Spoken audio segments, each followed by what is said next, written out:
Hi students, इस video में हम देखेंगे क्लास 12 का केमिस्ट्री अध्याय फर्स्ट ठोस अवस्था। और इस ठोस अवस्था में जो ठोस है इसके बारे में जानेंगे। देखिए, ठोस ऐसा पदार्थ है जिसके जो अवयवी कण है, अवयवी कण का मतलब जिससे वो मिलकर बना हुआ है। जिस छोटे छोटे कणों से मिलकर कोई पदार्थ बना हुआ है वही उसका अवयवी कण है। अब इसमें केवल ठोस की बात करेंगे, जैसे पानी की बात करें तो वो द्रव हो गया, लेकिन अगर वही पानी अगर जम गया, बर्फ बन गया तो वो ठोस हो गया। और बर्फ ठोस है। तो जो बर्फ है ठोस, लोहा भी ठोस है, प्लास्टिक भी ठोस है, बर्फ भी ठोस है। ये ठोस भी कई प्रकार के होते हैं। सबसे पहले ठोस को जो बांटा गया है ये दो भागों में, क्रिस्टलीय और अक्रिस्टलीय। देखिए, क्रिस्टलीय ठोस का एक निश्चित ज्यामितीय आकार आकृति होती है। क्रिस्टलीय ठोस के जो कण है, जो पदार्थ क्रिस्टलीय बना है उसके जो कण है, ये कण बहुत निश्चित व्यवस्था में होंगे। ये कण बहुत निश्चित व्यवस्था में होंगे। लेकिन अगर अक्रिस्टलीय ठोस कोई है तो इसके कण कहीं भी ऐसे बिखरे रहते हैं, कोई इसमें निश्चित ज्यामितीय व्यवस्था नहीं होती है। क्रिस्टलीय ठोस पदार्थ में जो अवयवी कण होते हैं, यानी कोई ठोस जो बना हुआ है अवयवी कणों से, उसके जो अवयवी कणों की व्यवस्था है वो एक निश्चित ज्यामितीय आकृति होगी, उसकी वो एक निश्चित व्यवस्था होगा। लेकिन अक्रिस्टलीय ठोस में कोई भी निश्चित व्यवस्था नहीं होता है। क्रिस्टलीय ठोसों का जो गलनांक है वो फिक्स है। जो गलनांक है क्रिस्टलीय ठोसों का वो फिक्स है, लेकिन अक्रिस्टलीय ठोसों का गलनांक फिक्स नहीं होता है। अगर अक्रिस्टलीय ठोस का उदाहरण जैसे प्लास्टिक, अगर प्लास्टिक की बात करें तो ये अक्रिस्टलीय ठोस है। रबर भी अक्रिस्टलीय ठोस है। कांच ये अक्रिस्टलीय ठोस है। जो प्लास्टिक, रबर, कांच ये अक्रिस्टलीय ठोस क्यों है? क्योंकि इसमें जो अवयवी कण है इसकी कोई एक निश्चित ज्यामितीय व्यवस्था नहीं होती है और ना ही इसका कोई निश्चित गलनांक होता है। अगर प्लास्टिक को गर्म कीजिए तो धीरे धीरे वो पहले पिघलेगा, नरम होगा, पिघलेगा, फिर द्रव अवस्था में आएगा, वो उसमें समय लगेगा। यानी कि इसका कोई निश्चित गलनांक नहीं होता है अक्रिस्टलीय ठोसों का। लेकिन जो क्रिस्टलीय ठोस है इनका निश्चित गलनांक होगा। निश्चित गलनांक का मतलब जैसे लोहा है, अगर आप इसको गर्म कीजिए तो जब इसका मेल्टिंग पॉइंट आएगा, इसका गलनांक आएगा, तो फिर वो लोहा पिघलने लगेगा और द्रव बन जाएगा। लेकिन जो ये सब है अक्रिस्टलीय ठोस में, जैसे रबर, प्लास्टिक, कांच, इन सब का कोई निश्चित ज्यामितीय आकृति नहीं होता है और ना ही इनका कोई निश्चित गलनांक होता है। ये पहले नरम होंगे, अगर इसको गर्म करो तो फिर धीरे धीरे और पिघलेंगे, तब ये द्रव अवस्था में आएंगे। तो इनका एक परास होता है, लेकिन इनका एक फिक्स गलनांक होता है। ये अपने गलनांक पर जैसे पहुंचेंगे तुरंत ये पिघलने लगेगा, यानी ठोस से द्रव अवस्था में होने लगेगा। अब क्रिस्टलीय ठोस को चार भागों में बांटा गया है। आणविक ठोस, यानी कि जो क्रिस्टलीय ठोस अणुओं से बना है उसे आणविक ठोस कहते हैं।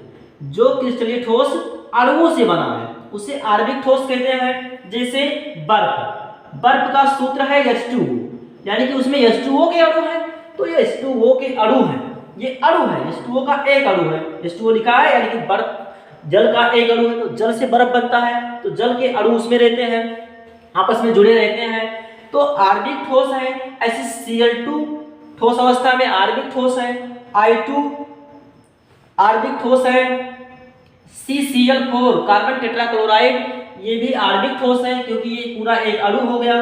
तो जो ठोस अणुओं से मिलकर बना होता है वो आणविक ठोस कहलाता है। इसके बाद है जो ठोस आयनों से मिलकर बना होता है वो आयनिक ठोस कहलाता है, यानी कि आयनिक ठोस का जो अवयवी कण है वो आयन होगा। जैसे नमक का सूत्र है NaCl। अब NaCl में Na+ के रूप में होता है और Cl- के रूप में होता है। तो NaCl यानी कि नमक, ये नमक आयनिक ठोस है। नमक ठोस है लेकिन वो आयनिक ठोस है। क्यों? क्योंकि उसमें Na+ है और Cl- है, तो नमक आयनिक ठोस है। ऐसे KCl K+ से बना है और Cl- से बना है, तो ये आयनिक ठोस है। अगर ये तीसरा नंबर है धात्विक ठोस में सभी धातुएं जैसे लोहा, कॉपर, सोना, ये सभी धातुएं धात्विक ठोस में आएंगी, यानी कि जो धातुएं हैं वो धात्विक ठोस कहलाती हैं। अगला है सहसंयोजक, लास्ट वाला है सहसंयोजक। अब सहसंयोजक ठोस में क्या है? सहसंयोजक ठोस को कहा जाता है नेटवर्क ठोस भी कहा जाता है, इसको नेटवर्क ठोस भी कहा जाता है। इसका जो उदाहरण है वो ग्रेफाइट ये सहसंयोजक ठोस है, या हीरा, ग्रेफाइट, हीरा, ये जो ठोस है सहसंयोजक ठोस में आएंगे। इसको दूसरा नाम है इसका नेटवर्क ठोस भी इसको कहते हैं। तो हीरा, ग्रेफाइट ये सहसंयोजक ठोस है, इसको नेटवर्क ठोस भी कहते हैं। धातुएं सभी धात्विक ठोस कहलाती हैं, और जो आयन से बने होते हैं वो आयनिक ठोस में आएंगे, जैसे NaCl, KCl ये सब आयनिक हैं।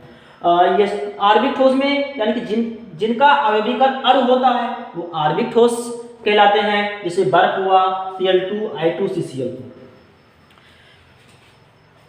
तो ये है ठोस दो प्रकार के होते हैं, क्रिस्टलीय ठोस, अक्रिस्टलीय ठोस।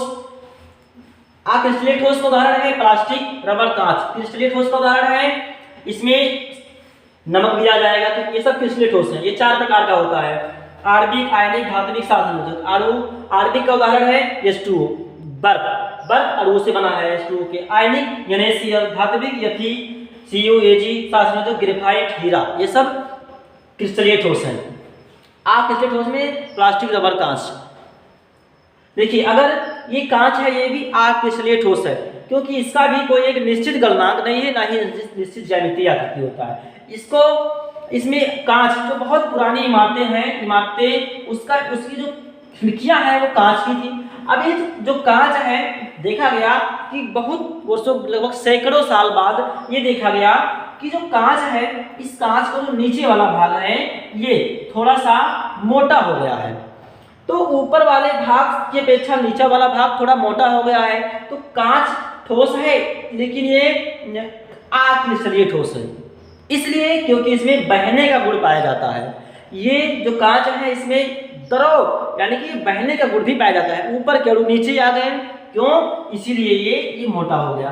तो कांच में बहने का गुण पाया जाता है और इसके अणु ऊपर से नीचे आ जाते हैं। लगभग 100 साल पुराने, जो 500 साल या 1000 साल पुराने अगर कोई जो सामान है कांच का रखा हुआ है, तो ऊपर से नीचे आने पर ये जो इसका सतह है वो थोड़ा सा मोटा हो जाता है।